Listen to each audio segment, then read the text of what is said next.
All right.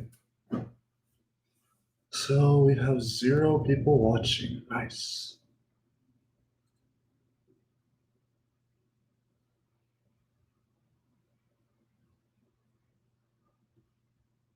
One person. Okay.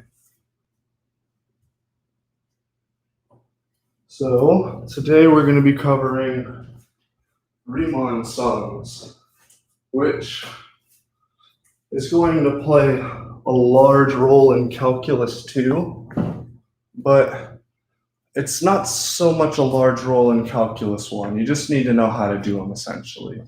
And lucky for you guys, that's the easy part. Once you start having n approach infinity, then it becomes an integral, which is actually why they start with the Riemann sum. It's kind of similar to how you start with the difference quotient with a limit as h approaches 0 for the derivative. This is just the opposite, and it's a Riemann sum as n approaches infinity.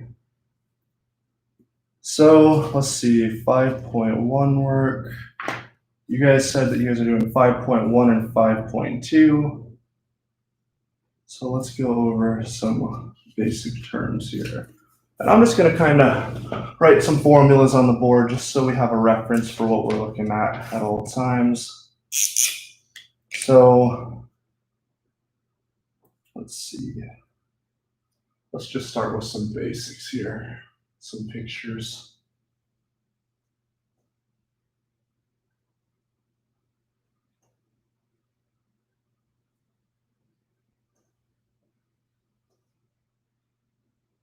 F of x equals h, where h is the height.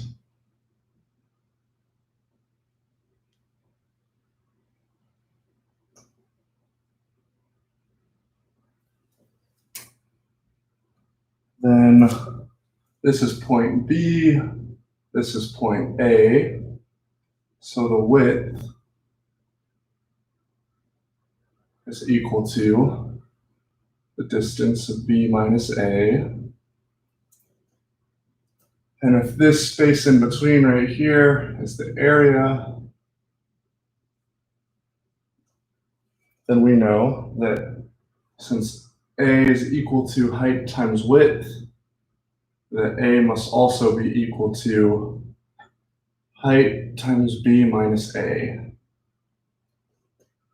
Which is just, this is just standard stuff. This is essentially just defining the area of a rectangle, which honestly, most of this unit is like that. So now let's start with an example from the textbook. So we've got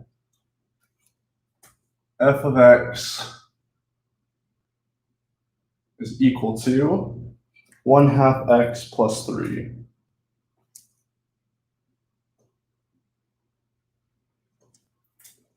So it says the x-axis and the lines x equals 2, x equals 4. So what that means is that we're going to have something in the first quadrant because it's closed by the x-axis, and it's going to be somewhere between x equals 2, x equals 4.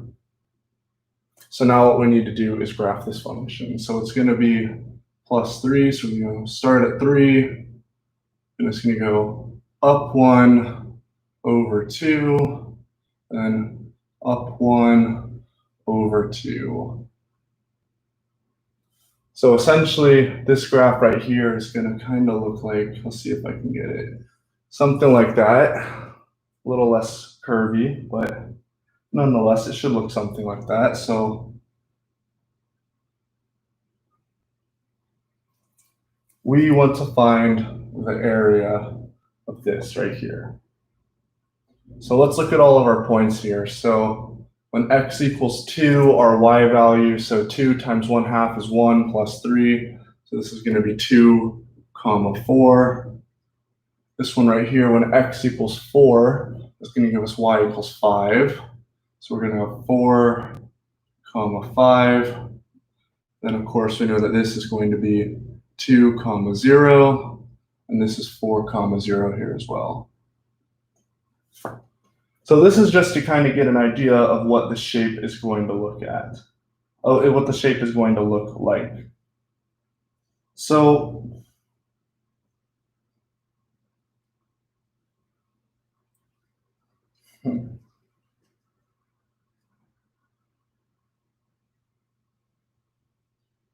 we don't want to look at them as rectangles in that sense, then, do we?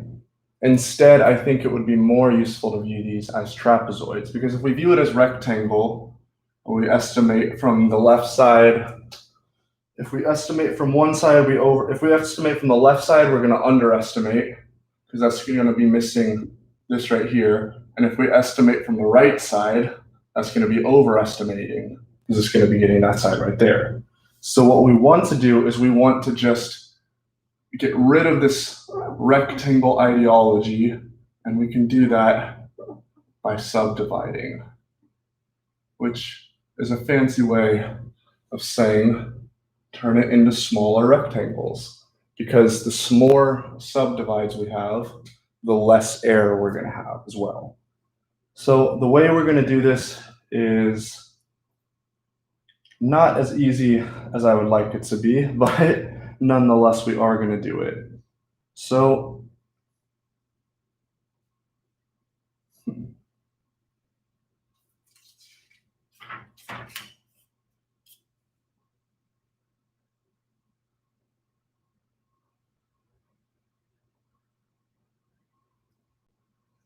let's find a more straight to it kind of formula here. Here we go. So this is something we'll want to keep in mind as well. Change in x is equal to b minus a over n, and n in this situation is going to represent the number of subintervals. So if n equals 2, we would take this and have 1, and then when we wanted to approximate, we would be losing. I know it may not seem like it with just 2 subintervals, but you do get less standard error than you would with just 1 subinterval. I'm gonna turn on another light real quick because this whiteboard's looking kind of dark. But I'll see if this does anything. That makes it kind of better. Okay, so most of the subinterval problems you're going to deal with are going to be based around the idea of area. Oh. There we go, turn my brightness up so I can see it on the board and make sure you guys can see stuff. So let's do the second example in this chapter now. And this one right here, the reason we don't need to finish it is because without given subintervals, we're going to have such a large error there that it's not going to give us a great idea of what it's going to represent. So most of the problems in this chapter, you're going to be given a number of subintervals. And what you want to do with that is set up the problem based on that. So let's look at example 2, which gives us a function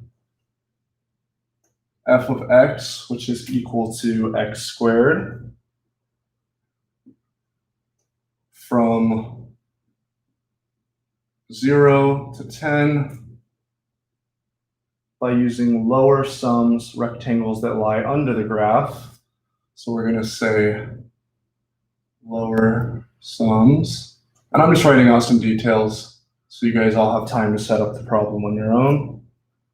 And the subintervals we're going to be given are n equals 2, n equals 5, and of course n equals 10. So from 0 to 10 for the graph x squared, we know that that's going to be a parabola. So let's think. So 10, 0 to 10, so that's probably going to be somewhere around here. No, I don't need to draw it out that far. We can use scales. 10. And that's going to be going on forever in both directions to positive infinity. So if we want to think about this as a graph, we can draw this down here. And then that right there, with 2 subintervals, it'd be like 1 subinterval there. But essentially what we're going to be doing here is we're going to be approximating with a curve. So this should, let's see. This is going to be represented by multiple rectangles underneath each thing, which is why we multiply by the change in x. So the way the area of this would be denoted would be as a sequence, actually, which is going to look like this. Or as a series of sequences. Or no, it's a sequence. So equals S of n, which is equal to f of c1 times change in x, plus f of c2 times change in x, plus dot, dot, dot, et cetera, et cetera. So then that is all equal to this, which is sigma, which stands for summation from I equals 1 all the way up to whatever in number of subdivisions. And that is for the equation f of ci change of x.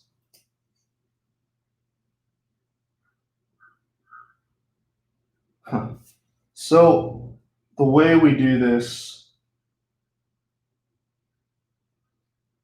is actually the difficult part to some extent, because this right here is a very large overcomplication, and you'll see why in a minute.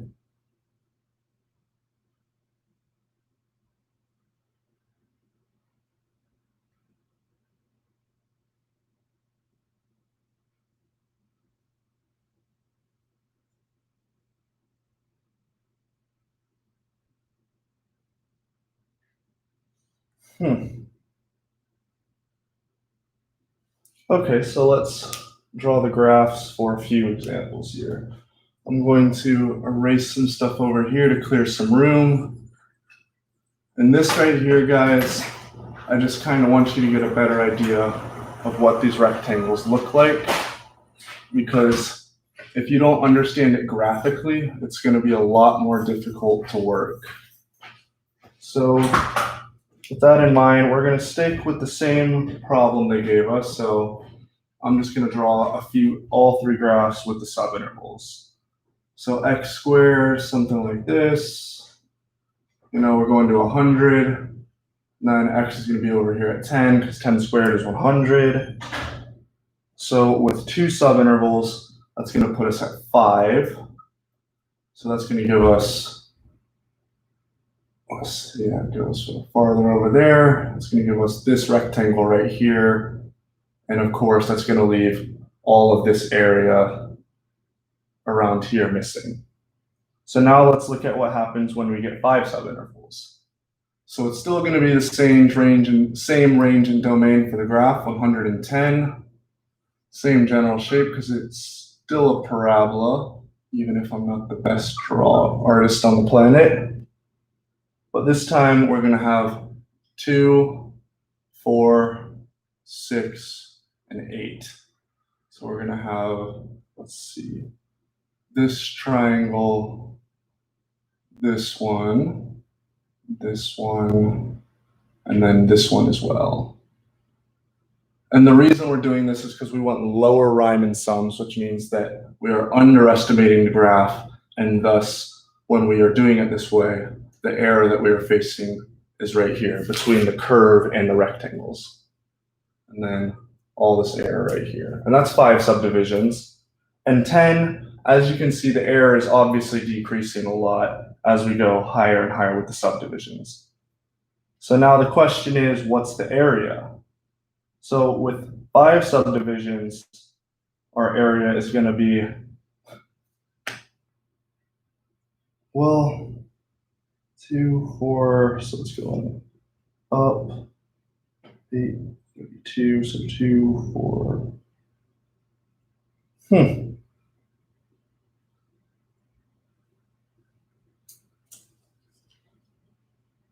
F of 0, f of 2, f of 4, f of 6, plus f of 8. Interesting. So for 5 subdivisions, so for n equals 5,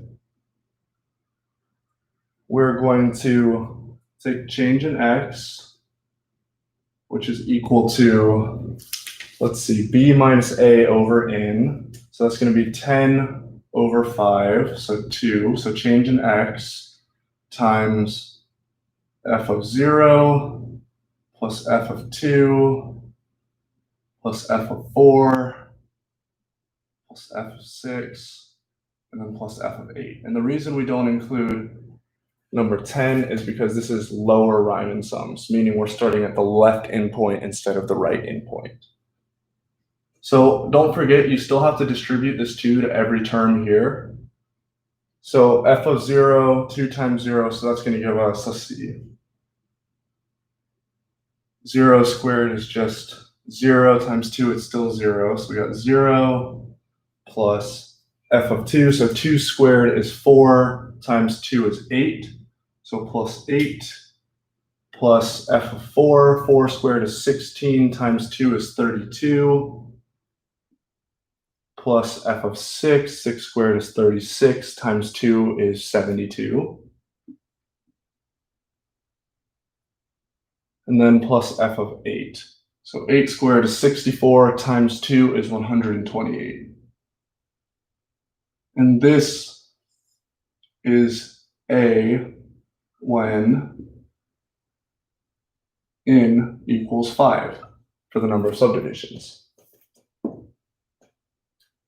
So as you can see, this is based off of series, and it's based, the main thing you should be taking away from this is that you're getting area under the graph, because that is essentially where the big lead up for this is. That's where this is going. So let's see.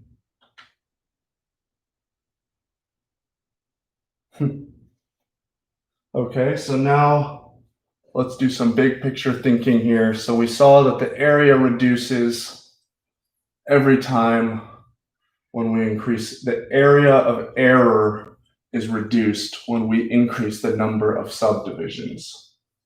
So like I said earlier in this video, that's kind of pointing towards a limit. So if we have S of n is equal to the series from I equals 1 to n for f of ci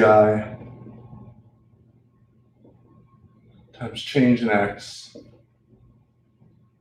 then the area, this is an important definition to know, under the graph, or under f of x, from a to b is equal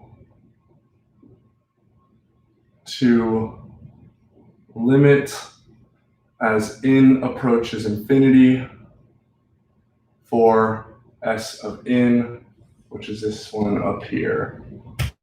That is equal to the area of the graph. And this is known as the integral. So I'm just going to read a little passage from the textbook here to kind of clarify some details. It says the area A is defined using lower sums s of n, rectangles that lie below the graph of f. By a parallel argument, we can choose values c1, c2, c of n, so that the height f c of I of the ith rectangle is the absolute maximum value of f on the ith subinterval. So the corresponding upper sums overestimate the area A. So it can be shown that as n increases without bound, the limit of the upper sums s of n equals the limit of the lower sums. So that's actually pretty interesting. So that's saying that as it approaches infinity, the lower sums and the upper sums are going to be equivalent.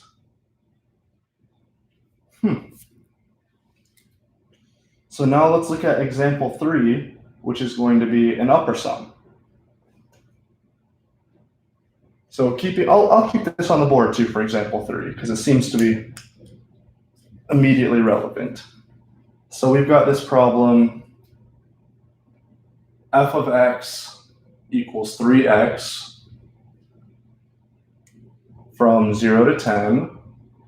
So I'll just write 0 to 10 there. And using upper sums, we want to find the area of the graph. So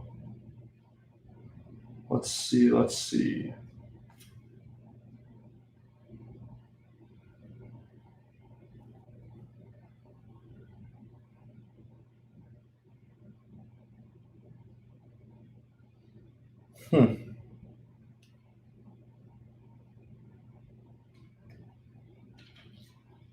Absolute maximum occurs at the right endpoint, xi equals I times 10 over n of each subinterval.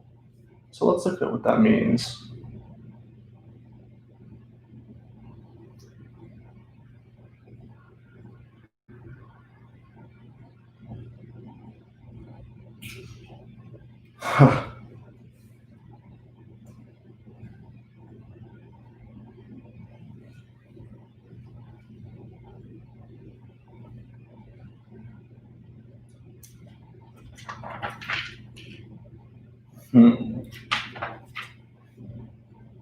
So let me think about this one, y'all. This one's actually, I'm trying to think backwards, because I would set this up as an integral for the area under the graph, but it becomes a little, and they just want us to do it in notation too, which is quite strange. So this one is actually a triangle. That's pretty funny. So I guess the only way to really go about this would be to kind of draw the graph here.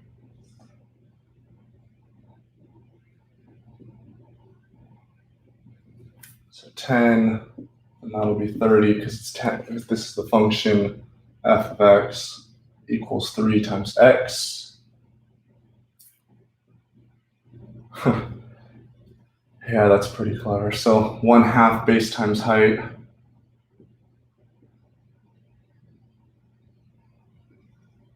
So 10 times 30, 300 times 1/2. So a equals 150.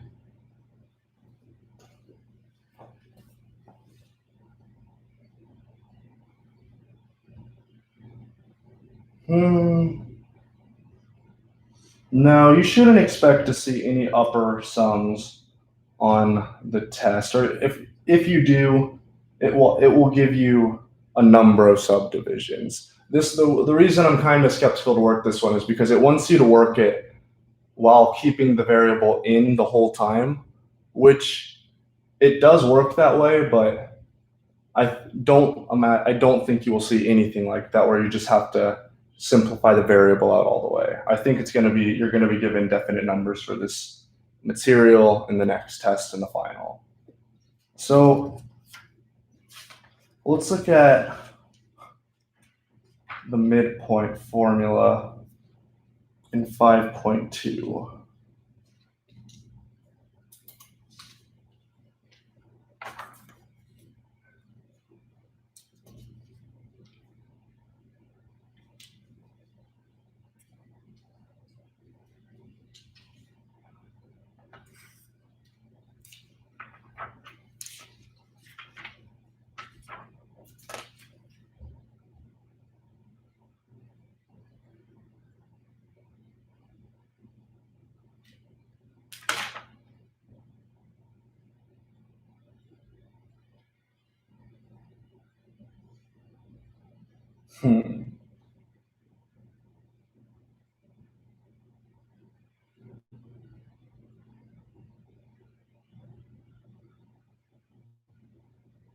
Okay, so the midpoint theorem is just an expansion of the squeeze theorem, which was discussed at the first chapter with it was closer to the first chapter with the difference quotient and stuff. So this is actually pretty interesting because the squeeze theorem never gets used on, except it's like always, everyone always forgets about the squeeze theorem, except for weird things like this.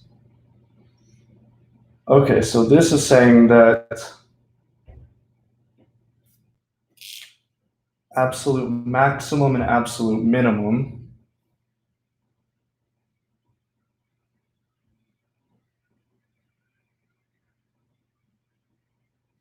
so we say that if the limit or in approaching infinity for little s of n is equal to the limit as n approaches infinity for uppercase s of n, which is equal to a,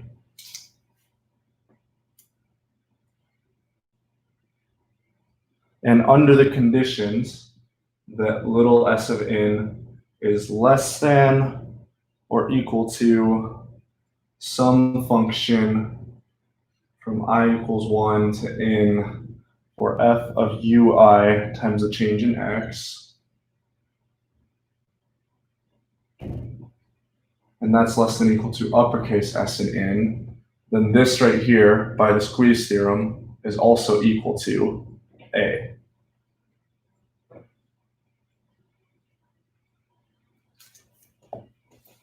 And what this means is, well, what you're about to learn is something called the definite integral. So essentially,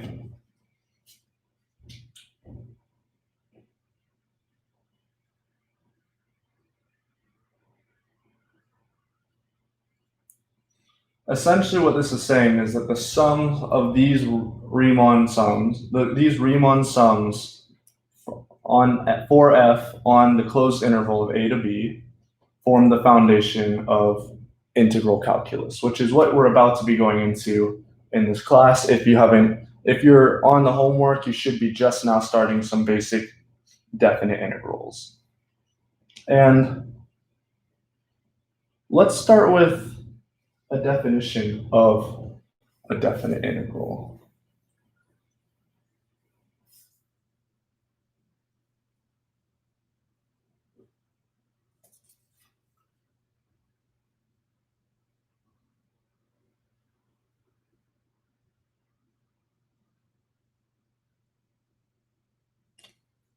So I'm going to go ahead and clear the board, and I'm going to work this first problem first as a Riemann sum, and then as a definite integral.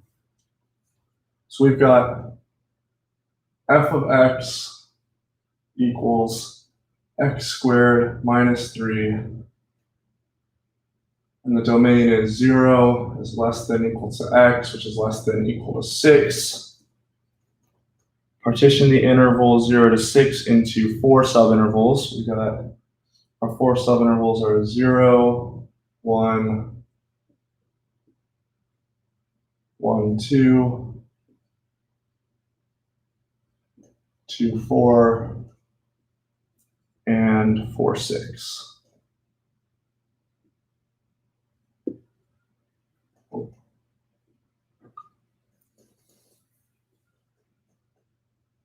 So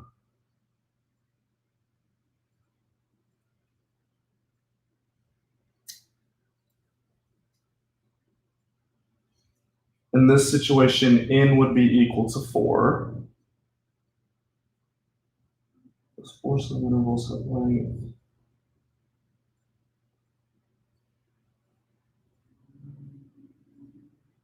No, actually, we're given the change in x here. So change in x here, oops, is equal to 1. Change in x here is also equal to 1.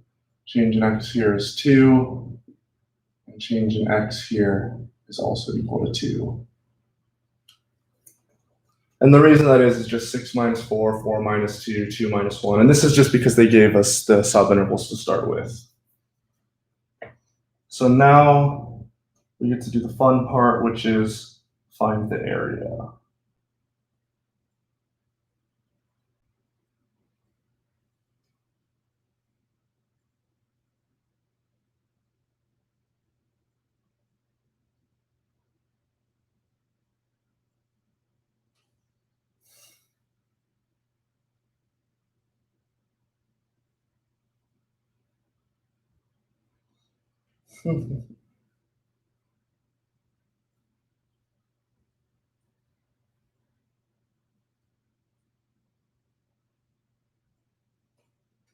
So this is going to be expressed from I equals 1 to 4, because there's 4 subintervals,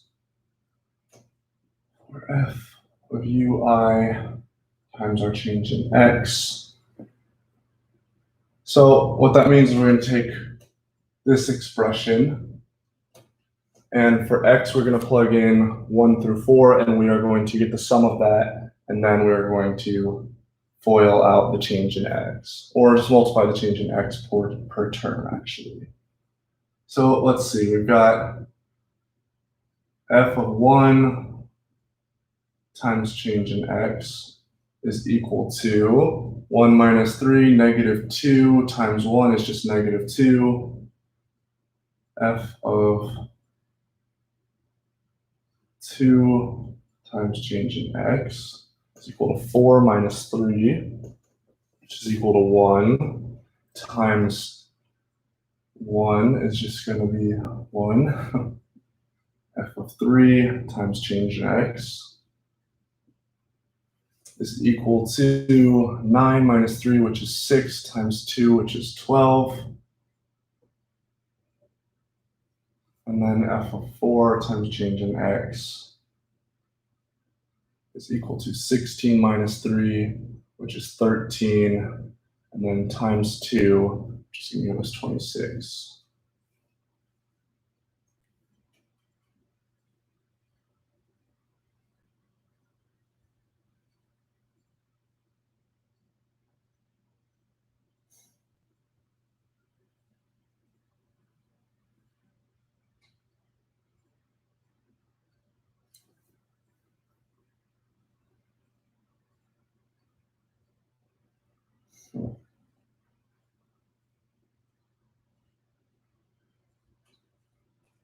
So essentially what we're saying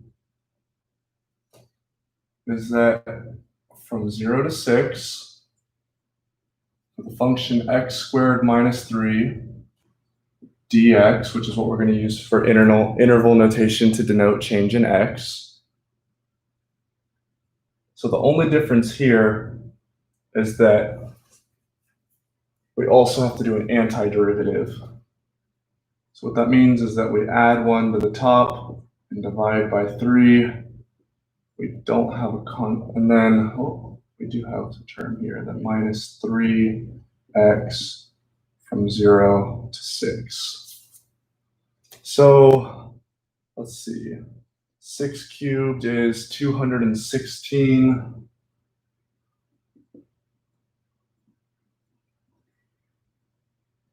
Minus 18. So let's see what that gives us. That's 216. I need a calculator for that one. I can do a lot of stuff in my head, but if that's going to end up in decimals, then I'd rather not do that one in my head.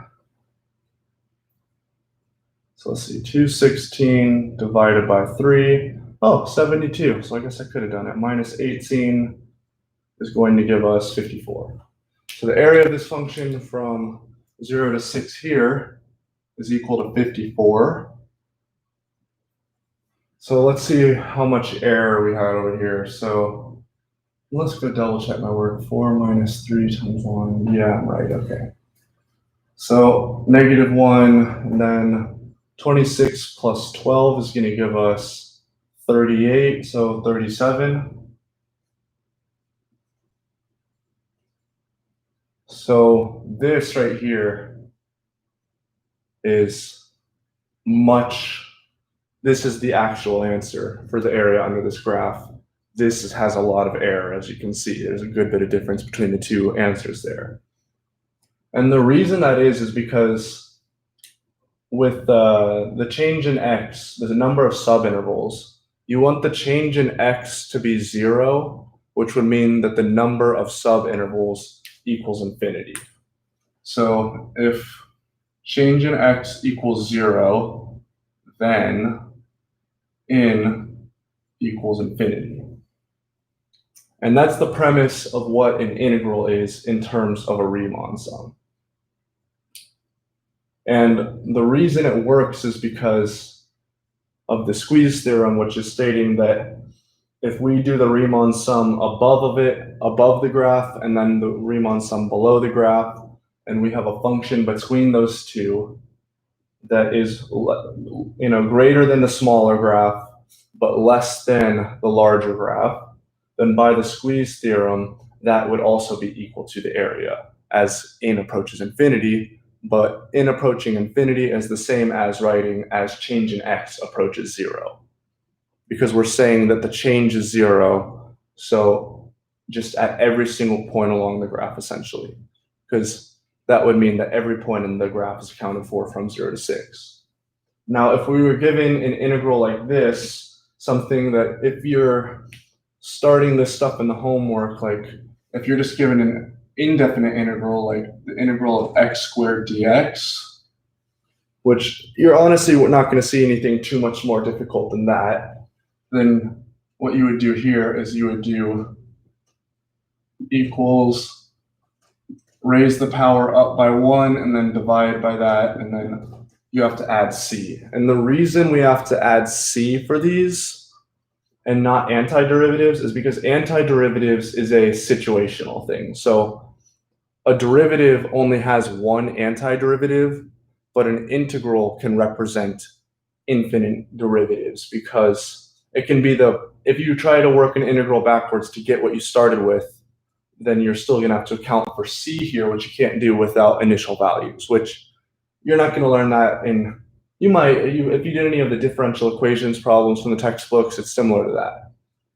But the reason we have this c here is because if we differentiated x cubed over 3 plus 5 or plus 6, then that constant value could be different, just based on whatever it started with. And we don't know what that constant is, so we have to denote it with plus c. So I'm just going to finish today off by going over some of the mean value theorem and Rolle's theorem and all that. And then we'll call it a day. Just going to go over the basics of that stuff. I want to kind of go over Riemann sums just because I know they're a pain in the butt, but honestly, I mean, if you just read them, it should be pretty basic geometry. Like, it's going to be very tedious work, but it should not be anything difficult. Just practice it a few times. That's not going to be the hardest part about this test. If anything, the hardest part about the test is going to be the critical numbers, Rolle's theorem, mean value theorem, that kind of stuff.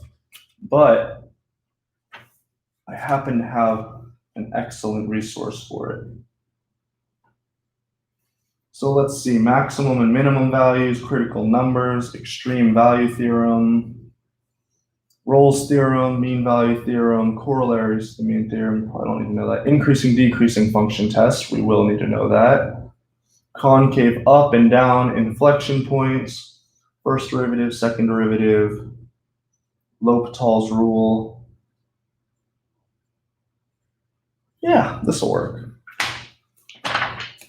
I'm just going to write out some generalized formulas, kind of speak about what all they mean, and then we'll call that a day. And then next time, we're just going to take all these things, all these formulas and stuff that we're getting, and we're going to roll with it, because we're going to be doing lots of example problems during next session.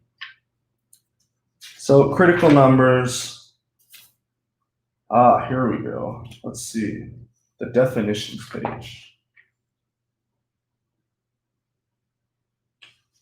So absolute extrema means that the function is defined as an absolute maximum and it has an absolute minimum. There's number. So it means it's not just localized. Localized means that it's within your domain of the graph. It's within your viewing window, essentially. And a local maximum or minimum just means that it has to be higher or lower than any point in the window. So function f is continuous on a closed interval AB, then f has a maximum and a absolute minimum on AB, okay? Critical number, here we go. There's something useful. So if a function f has a local maximum or a local minimum at the number c, then either f prime of c equals 0 or f prime of z does not exist. So let's define a critical number. A critical number of a function f is a number c in the domain of f for which f prime of c equals 0 or f prime of c does not exist. So I'll write that down. Critical number.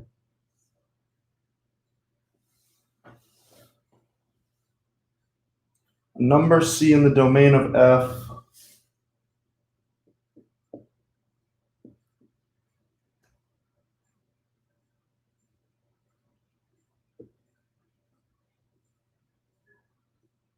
for which f prime of c equals 0 or f prime of c does not exist.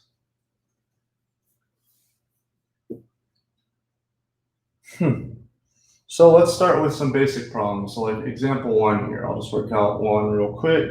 So we've got f of x equals x cubed minus 6x squared plus 9x plus 2. So first thing we want to do is find f prime of x. And so that's going to be equal to 3x squared minus 12x plus 9. So we want to find a number at which that is equal to 0. So if we factor this, let's just do it real quick. 3x times x, let's see, minus plus, that's going to be minus minus.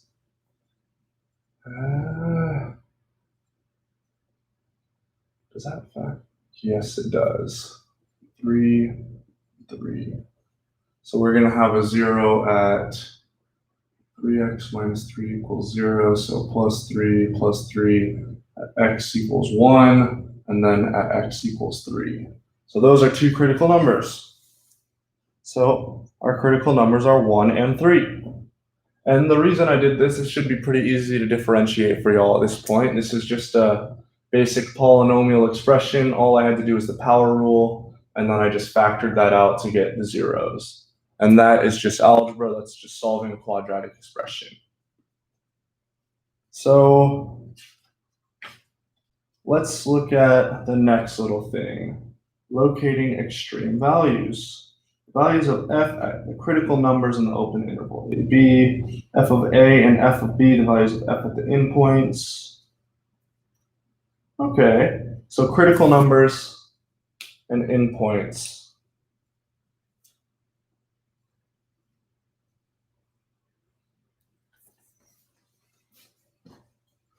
So, local extremes.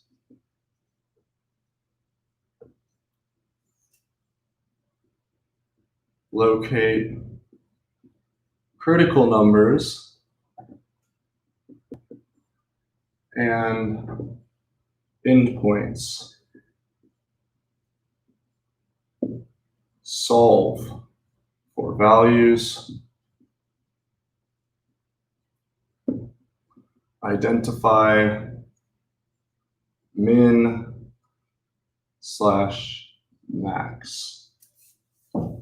Pretty straightforward.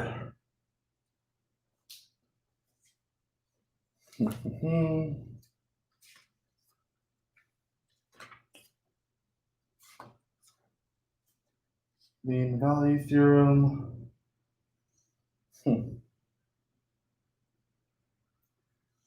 So f is continuous on AB, f is differentiable on AB, and f of A equals f of B. And there's at least one number C in the open interval AB for which f prime of C equals 0.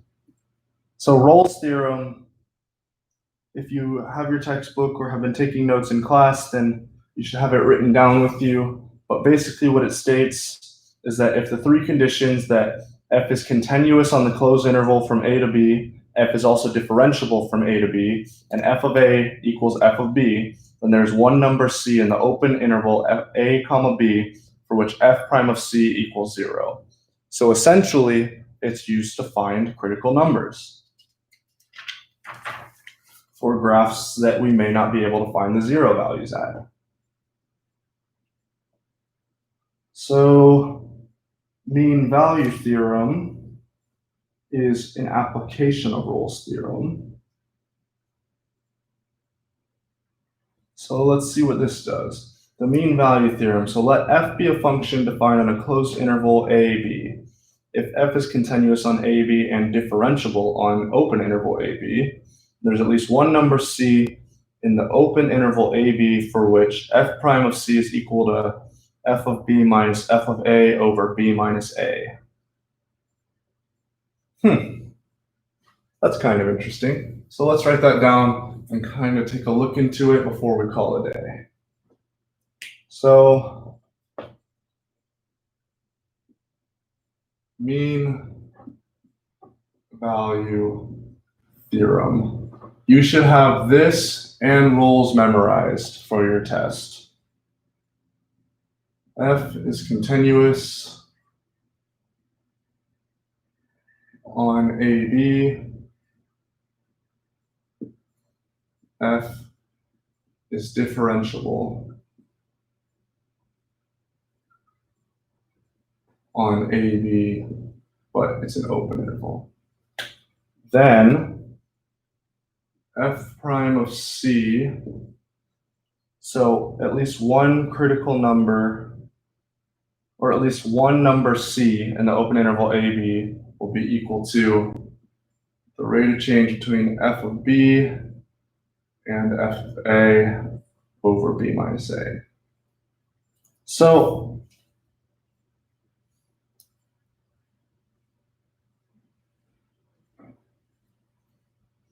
the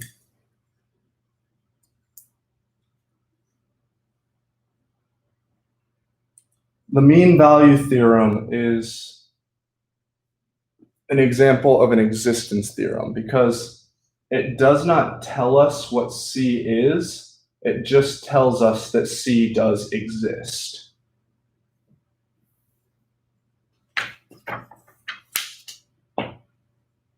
So it can be applied to like rectilinear motion, for models of distance that an object has traveled. And this is very applicable to physics problems, but you're all pre-med students, so I will save you the time. Yeah, so we'll call that a day for now. Next time we'll get into local concavity tests for just the first little bit, and we'll do a lot of review. Thanks for coming to the session, y'all. If you got any questions, feel free to shoot me a message in the group chat or send me a private message if you'd like either way. Thanks for coming, and hope I'll see y'all next time.